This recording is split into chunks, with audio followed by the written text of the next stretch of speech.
नमस्कार. आज आपण अर्थबोधचा 5वा भाग बघणार आहोत. आत्तापर्यंत आपण 4 भाग बघितले. त्याच्यामध्ये आपण चौथ्या भागात फिक्स्ड इन्कम जे प्रॉडक्ट्स आहेत ते बघितले होते. आता या 5व्या भागात आपण बघणार आहोत की इक्विटी ऑप्शन्स जे आहेत आपल्याला इन्व्हेस्टमेंटसाठी ते काय काय आहेत. आता इक्विटी ऑप्शन्समध्ये आपल्याला जी सुरुवात होते ती म्हणजे डायरेक्ट इक्विटी हा एक ऑप्शन आहे. म्हणजे आपण सरळ एखाद्या कंपनीचे शेअर्स विकत घेणं. त्याच्यानंतर आपल्याला जो दुसरा ऑप्शन मिळतो तो म्हणजे आहे की इक्विटी म्युच्युअल फंड्स. म्हणजे म्युच्युअल फंड्स जे शेअर्समध्ये गुंतवणूक करतात अशा प्रकारचे म्युच्युअल फंड्स. त्याच्यानंतरचा जो आपला तिसरा ऑप्शन आहे तो म्हणजे ईटीएफ्स. ईटीएफ्स म्हणजे काय तर एक्सचेंज ट्रेडेड फंड्स. आता हे काय ते हे आपण सविस्तर नंतर बघणार आहोत, पण मी आता एक लॉंग फॉर्म फक्त सांगून ठेवतो की हे फंड्सच आहेत पण की जे एक्सचेंजमध्ये डायरेक्ट ट्रेड होतात तसं. आणि त्याच्यानंतर आता हा जो चौथा भाग आहे हा खूप कमी लोकांना माहिती आहे. रादर हा एक नवीन इंट्रोड्यूस झालेला आहे तो म्हणजे आपल्याला स्मॉल केसेस. आता इक्विटी शेअर्स म्हणजे काय ते आपण बघू. आता एक लक्षात घ्या की मी जे तुम्हाला जी माहिती देतो ना ही ऍक्च्युली तो जो विषय आहे त्या विषयाच्या जवळपास फार फार तर 1 किंवा 2% म्हणजे तुम्हाला त्या विषयाचा म्हणजे आता मी जेव्हा इक्विटीवर बोलीन तेव्हा मी इक्विटीशी तुम्हाला तोंड ओळख करून देतोय. म्हणजे यातला प्रत्येक स्लाइड जी आहे माझ्या मागे दिसते तुम्हाला ती प्रत्येक स्लाइड म्हणजे एक स्वतःमध्ये एक मोठा विषय. म्हणजे एवढं हे झालं हे मी जे कव्हर करतोय हे झालं म्हणजे तुम्हाला सगळं ज्ञान आलंय असं समजून घेऊ नका. पण तुम्हाला प्रत्येक गोष्टीचं मिनिमम अंडरस्टँडिंग 100% व्हावं हा माझा प्रयत्न राहील. आता इक्विटी म्हणजे काय. इक्विटी म्हणजे एक तर की कंपनीचा शेअर जो आहे तो तुम्हाला सिक्युरिटी म्हणून एक इन्व्हेस्ट करता येईल. पब्लिकला जो ऑप्शन मिळतो तो. त्याच्यानंतर तो म्हणजे काय तर तुम्हाला त्या कंपनीच्या पार्टची म्हणजे तेवढा आता समजा तुमच्याकडे एक शेअर असेल आणि कंपनीचं शेअर होल्डिंग हे समजा एक 100 शेअरचं असेल तर तुमचा एक शेअर म्हणजे तुम्ही ती कंपनीचा जो पार्ट आहे तो 1% पार्ट जो ओन करता. त्याच्यानंतर कसं होतं की ह्या तुम्ही शेअर तो पार्ट ओन करता त्यामुळे तुम्हाला त्याच्याबरोबर काही राईट्सही मिळतात.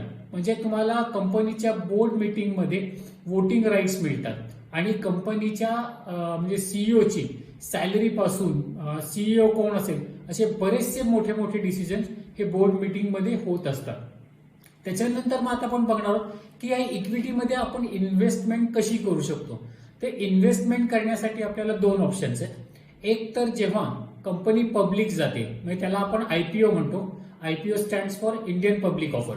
तर त्यावेळी समजा आपण सबस्क्राईब केलं किंवा अप्लाय केलं आयपीओला आणि आपल्याला जर का शेअर मिळाले तर आपल्याला त्यावेळी एक शेअर मिळू शकतात.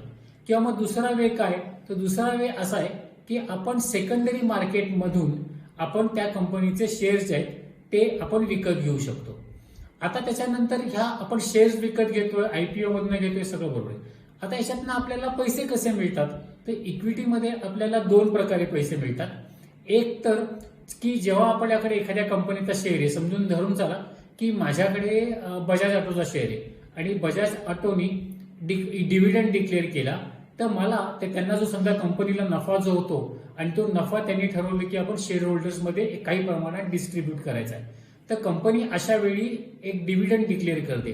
आता हा जो डिव्हिडंड डिक्लेअर होतो त्या डिव्हिडंडमध्ये माझ्या शेअर होल्डिंगच्या प्रपोर्शनेट म्हणजे त्या शेअरच्या प्रपोर्शनेट मला डिव्हिडंड मिळतो आणि तो डिव्हिडंड म्हणजे माझं एक त्या शेअरमधलं इन्कम झालं.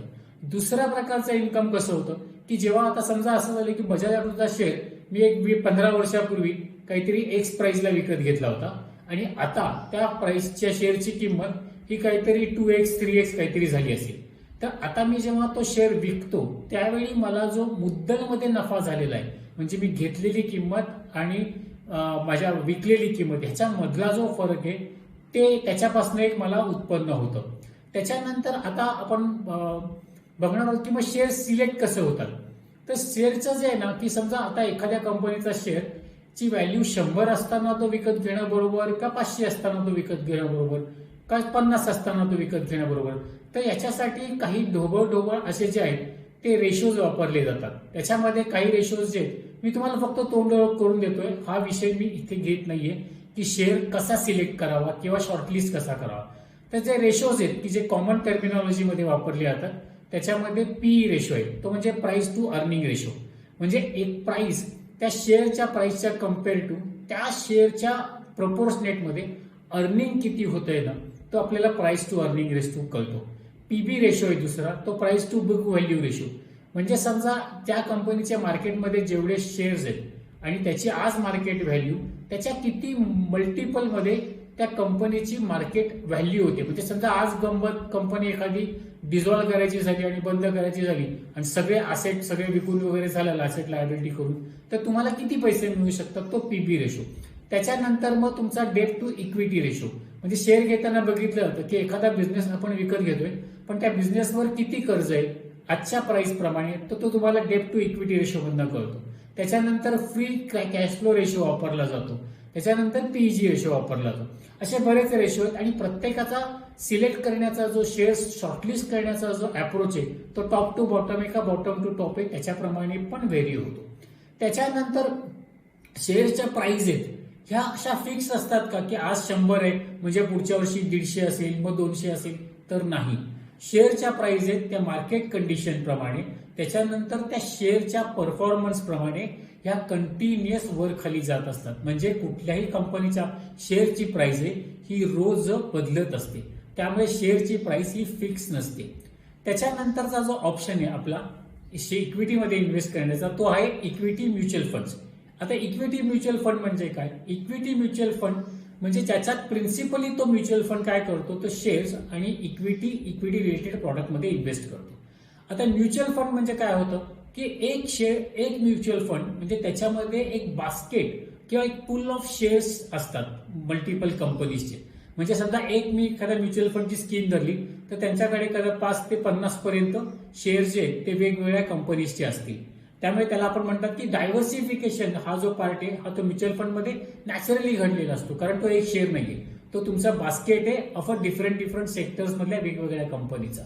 त्याच्यानंतर आता म्युच्युअल फंड जो आहे तो मॅनेज कोण करतो? आता समजा 50 शेअर आहेत तर कुठले घ्यायचे कुठले नाही घ्यायचे, कुठले ठेवायचे कुठले काढायचे, हे सगळं मॅनेज करण्यासाठी प्रत्येक म्युच्युअल फंडला एक पोर्टफोलिओ मॅनेजर असतो आणि त्याला सपोर्ट करणारी जी आहे ना ती पूर्ण अनालिस्ट लोकांची आणि बाकी टीम असते की जी सगळा अभ्यास करून डिसिजन म्हणजे एक सजेशन करत असते म्हणा की हा शेअर घेणं चांगलं, ह्या प्राइसला घेणं चांगलं, ह्या मार्केटमध्ये घेणं चांगलं वगैरे.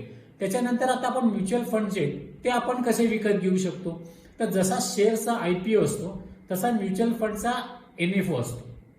त्याला लॉंग फॉर्म मध्ये म्हणायचं ते न्यू फंड ऑफर्ड. त्या एनएफओ मध्ये तुम्ही सबस्क्रिप्शनला फॉर्म भरून अप्लाय केला की तुम्हाला तेवढे युनिट्स आहेत तेवढे अलोकेट होतात.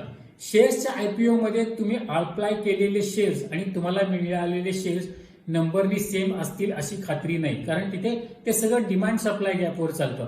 पण म्युच्युअल फंडमध्ये तुम्ही एनएफओ मध्ये जेवढी अमाऊंट अप्लाय करता तेवढ्या अमाऊंटच्या इक्विव्हॅलंट डिव्हिडंड हे युनिट्स आहेत हे तुम्हाला मिळतात. त्याच्यानंतर दुसरं ऑप्शन कुठलं आहे तर म्युच्युअल फंडमध्ये आपल्याला युनिट्स बाय करायचे असतील तर काही म्युच्युअल फंड हे क्लोज एंडेड असतात की जिथे तुम्ही नवीन परत पैसे टाकू शकत नाही. तर बरेचसे जे इक्विटी म्युच्युअल फंड्स आहेत ते ओपन एंडेड असतात, म्हणजे तुम्हाला जेव्हा वाटेल तुम्ही त्याच्यामध्ये इन्व्हेस्ट करू शकता. त्याप्रमाणे ते म्युच्युअल फंडमध्ये ते शेअर्स ऍड करतात आणि नंबर ऑफ युनिट्स जे ते वाढतात.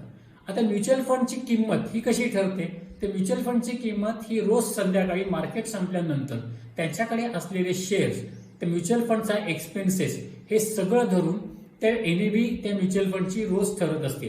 आणि समजा आज मी 10,000 रुपये म्युच्युअल फंडमध्ये इन्व्हेस्ट केले तर मला किती पैशांना किती रुपयांना एक युनिट मिळालाय हे मला जोपर्यंत युनिट अलोकेट होत नाही तोपर्यंत मला कळत नाही. म्हणजे शेअरच्या केसमध्ये कसं होतं की मी ठरवतो सेकंडरी मार्केटमध्ये की मला कितीला प्राइसला घ्यायचा आहे. म्हणजे समजा आता बजाज ऑटोचा शेअर जर का 100 रुपयाला असेल तर मी ठरवलं की नाही मला 98ला घ्यायचा आहे, तर मी 98 रुपयांनी ऑर्डर ठेवतो आणि मग झाली तर 98ला होते नाही तर नाही होत.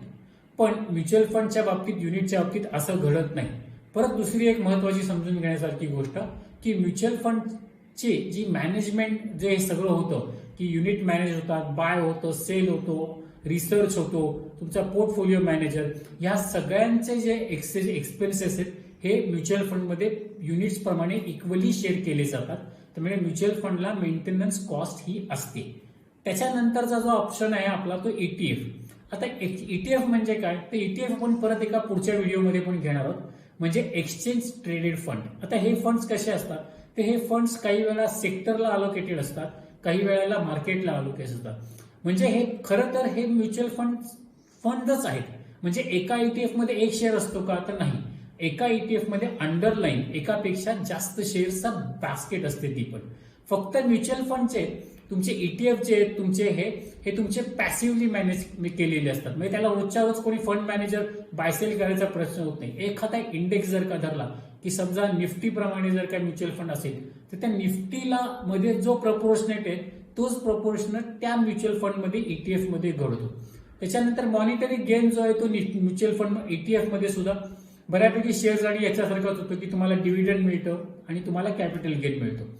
फक्त ETFची जी तुमची मेंटेनन्स चार्जेस आणि फीज आहेत त्या compare to active manage mutual fund पेक्षा कमी असते. म्हणजे जर का इक्विटी म्युच्युअल फंड धरलं तर 1.5 पासून ते 2.5% AUMच्या वर अॅन्युअल चार्जेस बसतात, की जे खरं अॅन्युअल म्हणतो आम्ही, पण ते डे टू डे कॅल्क्युलेट करून NAV मधनं डिडक्ट केले जातात. तसं ETFच्या बाबतीत तो जो खर्च आहे तो साधारण NAVच्या म्हणजे तुमच्या AUMच्या जो आहे तो 0.5% पर्यंत असतो. फक्त ETF विकत घेताना तुम्हाला शेअर विकत घेतल्याना जे स्टॉक ब्रोकरला ब्रोकरेज द्यावं लागतं, त्याच्यानंतर जे ट्रान्झॅक्शन टॅक्स भरावा लागतो हे तुम्हाला भरावं लागतं. तिथे तुम्हाला सूट नाहीये, की जे म्युच्युअल फंडमध्ये तुम्हाला ते भरावं लागत नाही. म्हणजे तुम्ही सबस्क्राईब करता आणि AMC कडनं तुम्ही बाय करता. त्याच्यानंतर म्युच्युअल फंड्स हे बऱ्यापैकी डायव्हर्सिफाईड असतात, पण ते एका इंडेक्सला किंवा एका आयडियाला बाइंड असतात. त्यामुळे जो इक्विटी म्युच्युअल फंड आहे की जो मल्टिपल स्टॉक्स मध्ये इन्व्हेस्ट होतो तसं नसतं. हे कशाला तरी एका थीमला बाइंड असतात आणि ते स्टॉक मार्केटवर ट्रेड होतात. म्हणजे शेअर्स, इक्विटी, ETF आणि म्युच्युअल फंड म्हटलं तर म्युच्युअल फंड आणि ETFचा थोडा संगम करून घेतला तर तो आपला ETF तयार होतो, शेअरचा नाही. आता तो प्रश्न आहे तो म्हणजे स्मॉल केसेसचा. स्मॉल केस हा नवीन एक रिसर्च कंपनी आहे, त्यांनी हा लॉन्च केलेला प्रॉडक्ट आहे. आता काय होतं की रिसर्च कंपनीने, आता समजा मला असं झालं की मला इन्व्हेस्ट करायचंय, माझ्या डोक्यात एक आयडिया आहे की मला चांगल्या डिव्हिडंड देणाऱ्या एक 4-20 कंपन्यांमध्ये इन्व्हेस्ट करायचंय. तर मला त्या 20 कंपन्या स्वतः शोधून त्यांची एक बास्केट करायला पाहिजे. हे जे काम आहे हे स्मॉल केसेस मला केलं जातं. म्हणजे ही बास्केट ऑफ एक तुमची शेअर आहे. त्याच्यानंतर म्हणजे सध्या आता स्मॉल केसेसमध्ये आयडिया बेस्ड केलं जातं केसेस आहेत त्याच्या. म्हणजे टॉप 100 स्टॉक्सची एक स्मॉल केस आहे. त्याच्यानंतर डिव्हिडंडसाठी मिळून देणारा एक केस आहे. त्याच्यानंतर इक्विटी आणि गोल्ड हे कॉम्बिनेशन केलेली एक स्मॉल केस आहे. त्याच्यानंतर इन्शुरन्स ट्रॅकर, म्हणजे ज्या कंपनीज इन्शुरन्स आणि त्याच्याबरोबर डील करणाऱ्या कंपन्यांमध्ये इन्व्हेस्ट करतात त्याच्यामध्ये एक होतं. स्मॉल केसमध्ये तुम्हाला मेंटेनन्स चार्जेस हे 0 लागतात. म्युच्युअल फंड सारखे चार्जेस पडत नाही, पण त्यांचा जो आहे तो रिव्ह्यू जो आहे स्मॉल केसचा हा पिरियडिकली घेतला जातो. आणि स्मॉल केसमध्ये इन्व्हेस्ट करताना परत तुम्हाला तुमच्या ब्रोकरच्या थ्रू मार्केटमधनं ऑर्डर ठेवून बाय करावे लागतात. तुम्ही डायरेक्ट सबस्क्राईब करू शकत नाही. स्मॉल केस ज्या आहेत त्याला एक प्रोफेशनल रिसर्च टीम आहे की जी करते. तुम्ही जर का गुगलवर सर्च केलं स्मॉल केसेस आणि त्याच्या बाबतीत समजून घेतलं तर तुम्हाला जास्त समजेल. कारण स्मॉल केस मला समजून सांगायचं झालं तर मला फक्त 3 तास स्मॉल केस एक्सप्लेन करायला लागतील. त्यामुळे मी आता तुम्हाला फक्त एक ऑप्शन काय आहे स्मॉल केस म्हणून ती मी तुम्हाला ओळख करून दिली. आता ह्या सगळ्याच्या तुमच्या इक्विटी मधले ऑप्शन बघितल्यानंतर आता आपण पुढची जो आपला व्हिडिओ आहे त्या व्हिडिओमध्ये आपण बघणार आहोत की शेअर्स आणि स्टॉक मार्केट जे ते काय आहे. थँक्यू.